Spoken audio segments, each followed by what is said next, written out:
What if I told you that everything that you've been led to believe is a lie, and I can tell you the source of the lie, and the reason for the lie, and who continues to spread the lie, and why? If you don't know the information I'm about to share with you, which I'm going to venture to guess that you don't, your mind is about to be blown. So last week, a man named Ian Carroll put out a viral video claiming to have owned Elon Musk with facts and information. Here's the problem: there was not a single fact in what he said, and yet the video went viral. We're going to have to go through these claims individually, and then you're going to understand exactly what's going on by the end of this video. So the first claim he made was that AIPAC is a Jewish lobby group that owns 90% of Congress. This is false. Their campaign contributions of 2024 are about 0.3% of total financial contributions, and you can get that information from Open Secrets. So more importantly, why does he believe this? And where does this thinking come from? It's an anti-Semitic conspiracy theory, just like all of Ian Carroll's claims, that come from Soviet disinformation, or disinformaxia, which was the weapon of war during the Cold War that they called the War of Ideas that we are still living in the aftermath of. There are KGB defectors of the secret police of the Soviet Union who testify to this in much greater detail, such as Yuri Bezmenov, such as Mikhail Pasepa. This is an excerpt from Pasepa. Realizing his strong arm against the US methods would no longer work, Stalin turned his thoughts to an old Russian weapon of the emotions that had so successfully been wielded by him and all the Tsars before him: anti-Semitism. Stalin decided to portray the United States as a Zionist realm owned by Jewish money and run by a greedy council of the elders of Zion. Stalin's derisive epithet for the US Congress was militaristic sharks who wanted to transform the rest of the world into a Jewish fiefdom. Hence the claim that Congress is run by Jews. Disinformaxia. So the disinformation campaign was essentially that there's a secret council of Jews that run the world with the assistance of the United States. This derives from the protocols of the elders of Zion. Now, the protocols are an epic forgery that were concocted in 1903. That's where it was first disseminated in Imperial Russia. It claimed to be a text written by Jews that planned to take over the world, except it was just a forged document lifted from another material, which was Dialogue in Hell between Machiavelli and Montesquieu. Now, at the time, the Russians feared a socialist takeover, and they wanted to blame that takeover on the Jews. So they disseminated this propaganda, which was just an anti-Semitic conspiracy theory with roots in absolutely nothing. But then when the Soviets came to power, they were anti-capitalist, so they flipped the conspiracy to the Jews running the world in secret with the aid of the US in furtherance of a capitalist agenda. Even though it was proved to be a forgery, it was disseminated everywhere and believed by everyone. The name for the operation was Operation Zarathustra. It was disseminated in Germany, where it was read by young children in the Middle East. It profoundly influenced Hitler. That's where these anti-Semitic conspiracy theories end, just FYI. Next claim by Ian Carroll was that Jews, Muslims, and Christians all lived in peace on the land before the land was sold to the Rothschild and the Jews began their colonial program. Again, this is false. They did not live in peace together on the land. They lived in a system of religious apartheid under colonialist rule.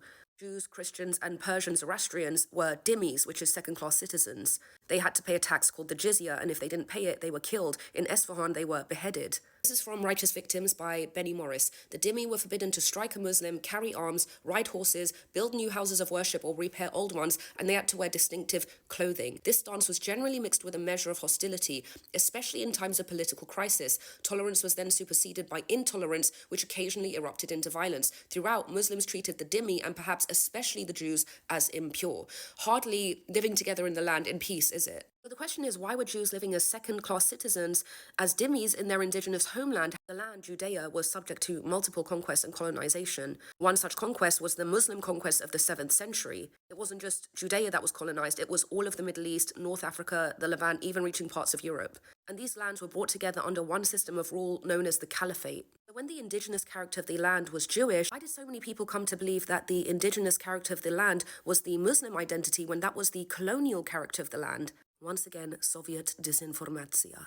The Soviets were responsible for conflating Zionism with imperialism. Operation SIG, S-I-G, according to Pasepa, involved the dispatch by the Romanian DIE of approximately 500 undercover agents of influence to Libya, Iran, Lebanon, and Syria. Pasepa describes these operatives as thousands of doctors, engineers, technicians, professors, and even dance instructors who all had the task of portraying the United States as an arrogant and haughty Jewish fiefdom financed by Jewish money and run by Jewish politicians whose aim was to subordinate the entire Islamic world. So what they did is that they riled up the Islamic world, not just the Islamic world, but third world nations against Zionism, conflating Zionism with imperialism. It drew parallels between third world nations and the history of colonization, hitting that emotional target to convince them that this is exactly what the Zionists were doing. Now, how did they turn this around? Jews were being exterminated from everywhere, from Europe, from the Middle East, from North Africa, and so their return to the land was initially framed as a liberation movement. This is from Ernest Bevin, who was the British Foreign Secretary of Mandatory Palestine, and he was actually an anti-Zionist because he believed the establishment of Israel would frustrate the British imperial interest. He said in 1947, His Majesty's government have thus been faced with an irreconcilable conflict of principles. There are in Palestine about 1.2 million Arabs and 600,000 Jews. For the Jews, the essential point of principle is the creation of a sovereign Jewish state. For the Arabs, the essential point of principle is to resist to the last the establishment of Jewish sovereignty in any part of Palestine. Now you might say, well, they were resisting the establishment of a Jewish state because it was an Arab state. Well, it wasn't. There was no state. There was just the caliphate for 1400 years. And at the collapse of the caliphate during the early 1900s, that's when state building began. That's when all the states were established, from Jordan to Lebanon to Syria to Iraq. And at the same time, they were supposed to erect a Jewish state and an Arab state in Palestine. But here was the problem. The establishment of the Jewish state interfered with Hitler's plan to exterminate the Jews from all over the world. So he collaborated with the Grand Mufti of Jerusalem, Hajj Amin al-Husseini, to exterminate Jews on the land as they were arriving in refugee boats and to prevent the Jewish state from ever coming into fruition. But this liberation movement of the Jews was reframed by the Soviets as being an imperialist movement, whereas the intent to destroy the Jewish state, the Soviets taught Yasser Arafat to reframe that instead as a liberation movement. That's why everyone calls Jews white colonizers, because of Soviet disinformaxia, whereas Hamas are labeled freedom fighters. Next, Ian Carroll claimed that the groups that founded Israel, Lehi, Irgun, and Haganah, were declared terrorist organizations by Israel itself. Now, to back this claim, Ian Carroll literally cites Wikipedia. No, I'm not kidding. So the context is that when the Jews were arriving on the land from 1920s onwards, they were disenfranchised and they weren't able to protect themselves from the attacks of the Arab militia groups that were slaughtering Jewish villages, notably in the 1929 Hebron massacre. This is from British Police Chief Raymond Cafferata, who testified that on August 23rd, he walked into a room where he saw an Arab in the act of cutting off a Jewish child's head. And behind that child was a woman that was smothered in blood with a man that he recognized as an Arab police constable standing over the woman with a dagger. The riots reached Tel Aviv and Haifa on August 25th and Safad on August 29th. Jews of their villages were being slaughtered by thousands of Arab militias. The Yishuv, which were the Jewish community of the land, were shocked by the Brits' failure to protect. Benny Morris writes that the result of the Hebron massacre was the Yishuv realized that they needed a powerful militia. That's when some of the Haganah officers branched off to create a breakaway group, Irgun, and then later Lehi. But the main military force was Haganah, and that was not an offensive force, it was a defensive force.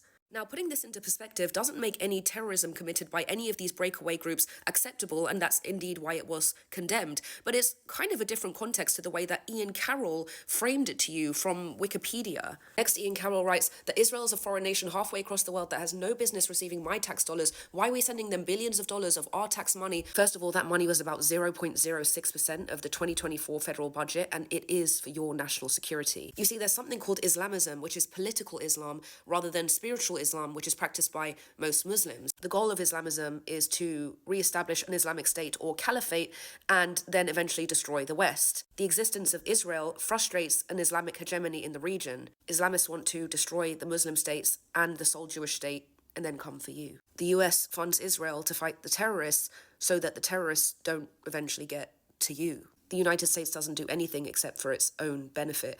What did you think it was sending the money for? Just like it funds Ukraine to prevent the growing influence of the Kremlin, again, to protect you.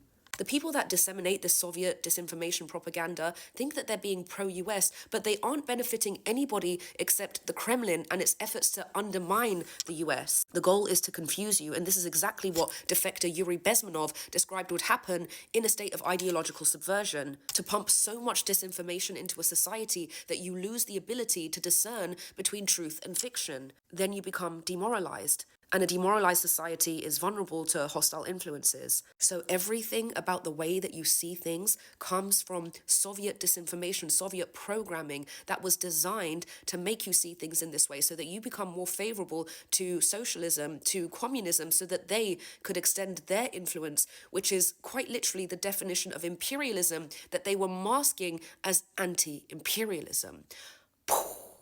That's why our society is upside down, because everything we believe is based on disinformaxia.